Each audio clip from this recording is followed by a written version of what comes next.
The 2024 election has gone from incredibly exciting over the last 2 months to now, in my opinion, incredibly boring, as one side, Kamala Harris, seems to be set on doing as little media as possible and just hiding, and that's her strategy, it seems like, until the election in November. However, the last 2 months, which started off with Joe Biden in that crazy debate performance, that was only 2 months ago, and that kicked off probably the most action-packed 2 months in American political history, at least in terms of the campaign. We have to do with, look, if we finally beat Medicare.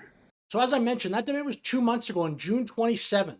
So much has happened in American politics since that moment. If you're watching that debate live like I was, that was an incredible moment. Joe Biden struggled a ton throughout the debate. At the beginning, at the end, there were multiple lapses. And then following the debate, speculation grew immediately as even people on CNN were saying, what the heck was that?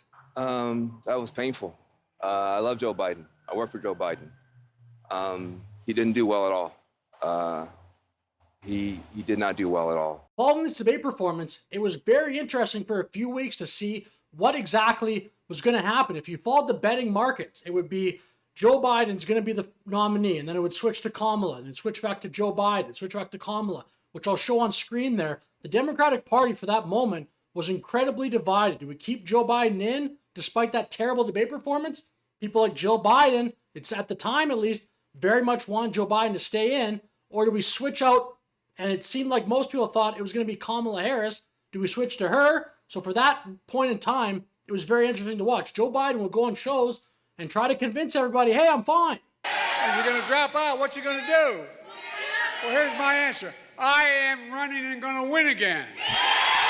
And so for this time period, just the fact that it was very unclear whether Joe Biden was going to stay in the race or not, it became incredibly interesting to follow politics. And what I think was actually a big deal, turned out to be a big deal, was George Clooney wrote an op-ed on July 10th, 2024. It happened just before another major event, which we'll get to in a second, but George Clooney wrote this op-ed. I think it was a pretty big deal. Democrats seemed to rally around it, and it didn't really seem like Joe Biden ever fully recovered after this in terms of rallying support, especially behind the scenes, for his candidacy. And as Democrats were in chaos, just 3 days after George Clooney wrote that op-ed, on July 13th, there was an attempted assassination on Donald Trump. Sadly, one man, Corey, a firefighter, lost his life that day. Rest in peace. Following this, Donald Trump received calls from another person who was in the race, Robert F. Kennedy Jr., as well as the current president of the United States, Joe Biden. My head to show the chart, and something wrapped me. It felt like a giant, like the world's largest mosquito. I'm sincerely grateful that he's doing well and recovering, and we had a short but good conversation. Jill and I are keeping him and his family in our prayers. This assassination attempt will remain a major moment in American political history for many years. Now, following this assassination attempt, the Republicans had their national convention. Just a few days later, Donald Trump was wearing an ear bandage still. Donald Trump made a selection of J.D. Vance, and during the convention, it was not entirely clear whether the Republicans and the Trump-Vance ticket will be taking on Joe Biden at the top or somebody else. Great student at Yale. His wife was a great student at Yale. They met at Yale. These are two smart people. So, JD, you're going to be doing this for a long time. Enjoy the ride. And following the Republican National Convention, keeping along the theme of an incredibly action-packed 2 months, just a few days later, on July 21st, Joe Biden officially announced that he would not be running for president in 2024, that he was ending his campaign, and he endorsed Kamala Harris just a few hours after that. However, the speculation at this moment was not entirely done. Many people did think that Kamala Harris would rise and become the nominee, but it was far from clear. Many people, many notable Democrats, such as Barack Obama, did not immediately endorse Kamala Harris. The fact Barack Obama did not immediately endorse Kamala made for a pretty interesting few days. However, following Joe Biden dropping out of the race, Kamala and the Democrats raised a ton of money, and Barack Obama really did not wait that long to officially endorse Kamala, as 5 days after Joe Biden dropping out, Barack Obama did officially endorse Kamala Harris for president.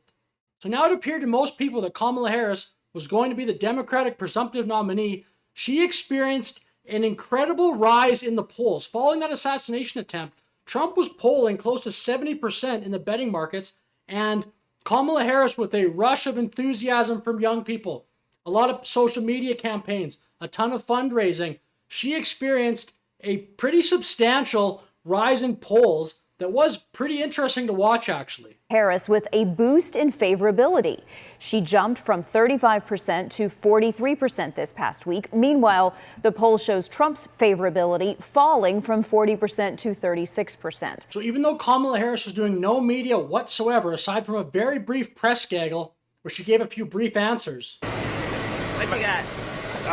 President Trump had a press conference today. He talked about a lot of things. Wonder if you have a reaction to what he's talking about. Well, I'm glad that he's finally agreed to a debate on September 10th. I'm looking forward to it, and hope he shows up. Are you open to more debates? I am happy to have that conversation about an additional debate for after September 10th, for sure. Other than that, no media. It was quite amazing to watch her meteoric rise in many polls and just to see a ton of celebrities and a ton of support for her in terms of the mainstream media and social media.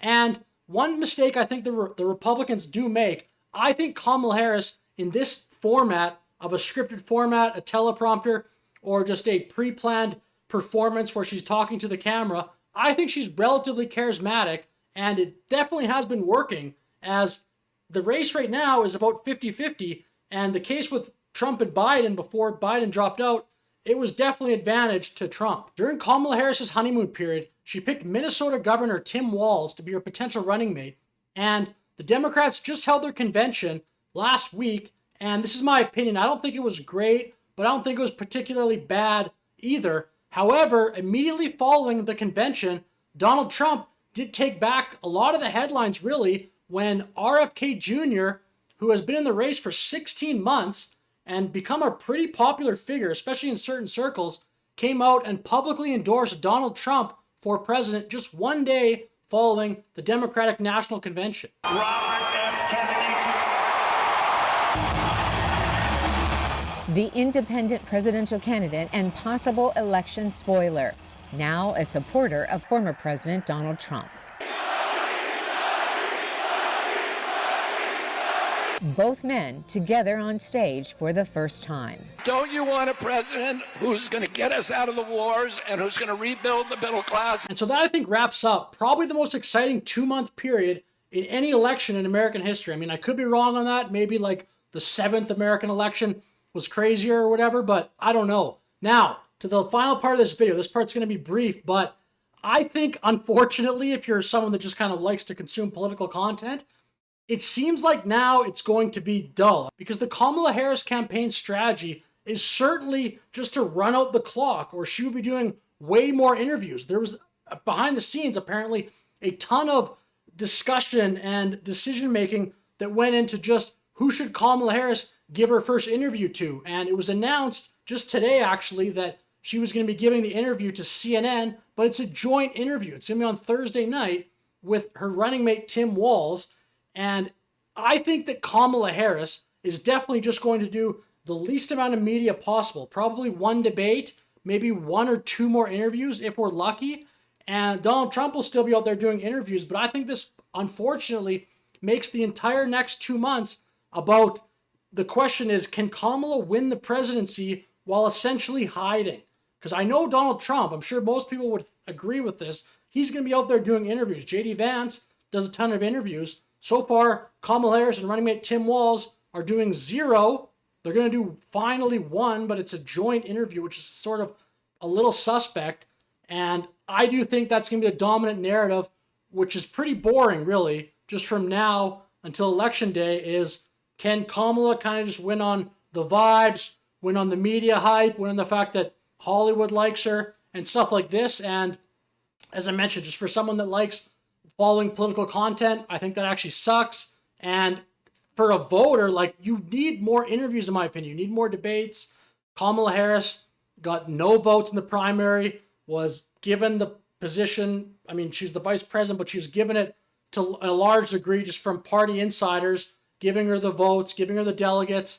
And this isn't great. I don't think the next 2 months or whatever, like I said, is going to be the most exciting, but let me know in the comments. Maybe you disagree with this. Either way, thank you for watching this video and have a good day.